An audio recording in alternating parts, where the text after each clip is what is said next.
Okay, thank you for coming back from the break. We have, I think, this session and another sponsorship session before we go to lunch, right, Brian? Yes. I think so, okay. In the next probably 15 minutes, I wanted to introduce you to OpenPower and what OpenPower is.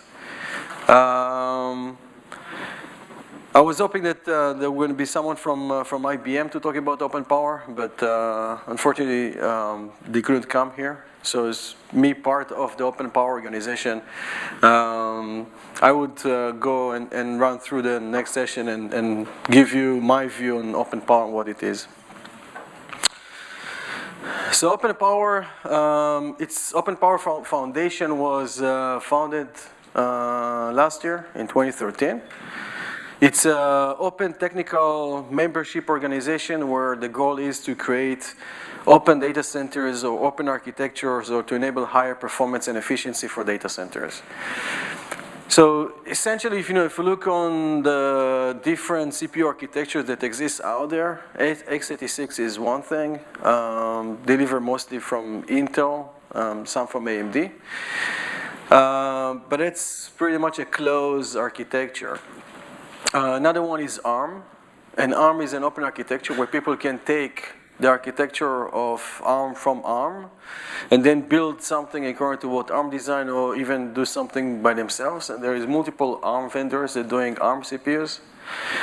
IBM announced OpenPower and then brought several members as part of the OpenPower Foundations.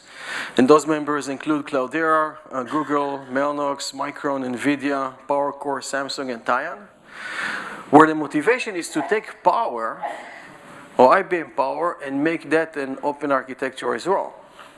Meaning to enable other companies to go and build Power-based CPUs or Power-based platforms and take Power and make Power an alternative as well, as an open standard.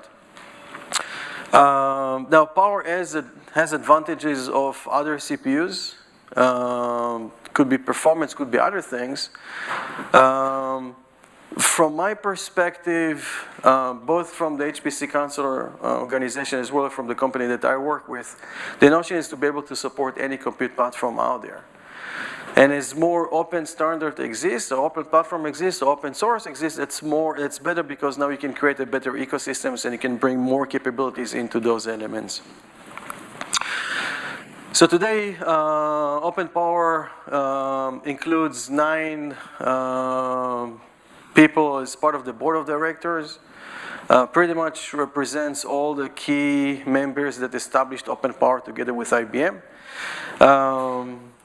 I'm part of that board, representing the company that I work at, as well as the other members from other companies. And you can see it's a very nice broad range of people that come from different places, industry and users, and together taking Power and make that something that can enable better or more scalable and efficient data centers. Yes? Is it random or is there a reason Google chairs? No, it was during the establishment of the founding the organization, then there were people that volunteered to take different roles within the organization, and Gordon from Google took chairing, IBM has a president, and then NVIDIA has a vice president and treasurer. But it's people that step up and says, I want to take those roles, because there is things that needs to be done with it, right? The responsibilities that needs to be taken or are being, needs to be done with those positions. So those are people that volunteer to take those. So the OpenPower Foundation, or the goal of the OpenPower Foundation, was to create an open ecosystem using the Power architecture, and to share expertise, investment, and server class intellectual property to serve the evolving needs of customers. So it starts with opening the architectures and then looking at things that can be brought in in order to accelerate and making power something that more people can use. If you look at the market, there's more and more people that goes and start building platforms. It's not just the traditional OEMs as before, but you see ODMs, for example, they start to build platforms and data centers. And we're seeing more requirements to bring more capabilities and more features into those platforms and try to enhance them. And this is one of the reasons that OpenPOWER was founded. Looking ahead, we truly believe that open development and ecosystems, those are the things that are going to drive the next generations of platforms and applications and software development. And OpenPOWER goes the same lines with enabling and establishing a foundation organization that can enable those things to happen. Now, what does it mean in the industry? We see it as a game changer. Game changer in the sense that ARM is also a game changer. It's enable people to go and design CPUs, not just keep it for a single company. Power is doing the same thing. It's a game changer. There are advantages of power versus other alternatives. If you can look on performance and other capabilities, then power is a very good alternative to CPUs for various application data centers, from high performance computing through Web 2, cloud, and other applications. The way that it's going to work is part of the development is going to be open and available for everyone under open ecosystem. There will be elements that's going to be there for fee-based specific tools or specific capabilities, and together that's going to provide the structure of OpenPOWER. The idea is to be able first to have open source capabilities that can run over Power. It's provide virtualization aspects over KVM, for example, because KVM it's an open source and open stack, as well as other elements. There is work being done in order to move and create all the tools and things that people use today on x86 to be able to do the same things on Power. As well as to be able to provide companies with the ability to take the architecture of Power and then build their own CPUs based on the same thing. And I believe that there is already one company or two companies that were announced that they're gonna start producing Power CPUs as well. So now more companies can do the same thing, and more both users and vendors can work together in providing more tools, more software, more capabilities over Power. So from a software perspective, first there is work within the ecosystems to enable to run all the regular things you use today on x86 to do the same on Power. Linux, the management, the basic tools and others. As well as there were changes within Power architecture, for example, going to Little India and from Big India, that enables people to more seamlessly move applications from x86 to Power. There are tools that enables to move that very simple to compile things that run on x86 on Power. So one of the big elements or big issues around when you introduce new CPU architecture, you want to take new CPU architectures to more places, is the software side. And that's why a lot of the effort around OpenPOWER is to make sure that those software elements, tools, and applications can move very simply from x86 to Power. Now the organization is growing. So beyond of the first members that established OpenPOWER and serve as the board of director, you can see in the blue there is an increasing list of more and more companies that joins in different areas of OpenPOWER. If it's accelerators or networking, people's going to build systems based on Power, as well as users. So Google is part of the founding members, but you see that Ulick joined that recently as well, and we do expect more and more members to join the OpenPOWER Foundation. There are 4 different groups or 4 different levels for joining OpenPOWER. From platinums that also gives you a director seat pending the approval of the board of directors, gold, silver, and then associate or academic. And different levels give you different rights. There are also different costs associated with memberships in OpenPOWER. Those costs are there in order to be able to drive all the development and all the things that requires in order to help people to move their applications and other things.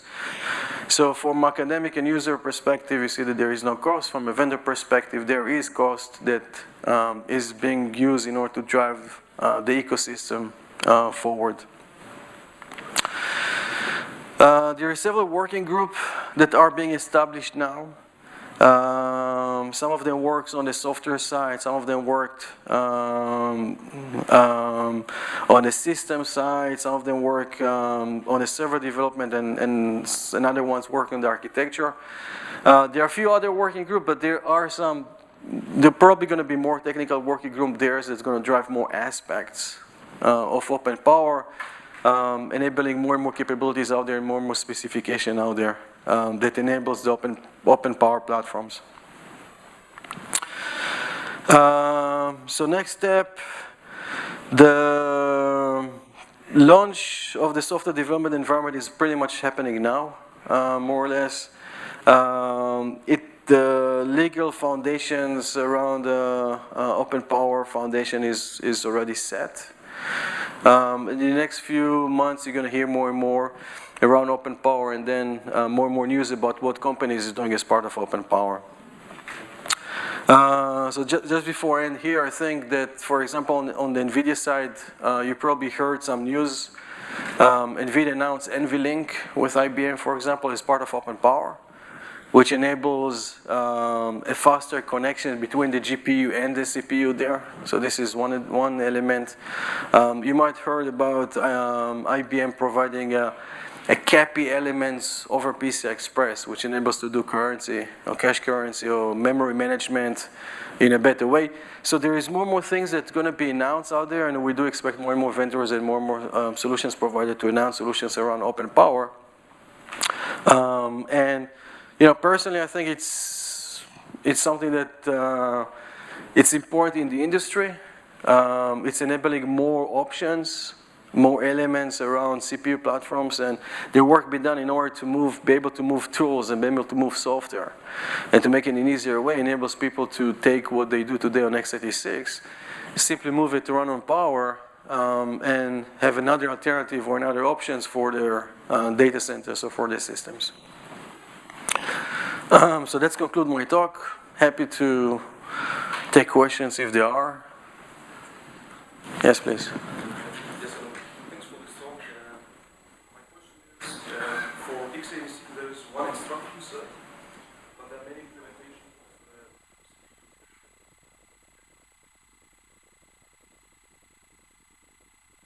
what about OpenPOWER?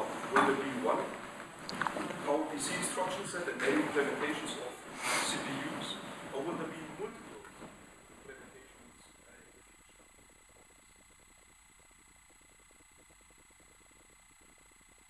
Yeah, it's a good question. I can tell you what I know, but I can also point you to people that probably know better than me. I think it's going to be a unified instruction set, and you will see several implementations or several options of Power out there. On x86, you're right, it's the same instruction set if you're using Intel or AMD, and then there is different variations of the CPU, sizes, caches, and stuff like that. The same happens here, so the same instruction set to make sure that if you're running something on one Power implementation, so you'll be able to run the same things on another Power implementation. But you will see different Power or multiple solutions for Power CPUs that some of them come from IBM, some of them is going to come from other vendors that are going to do Power based on the same instruction set or provide the same instruction set interface. Yes? Gilad, when do you expect the release of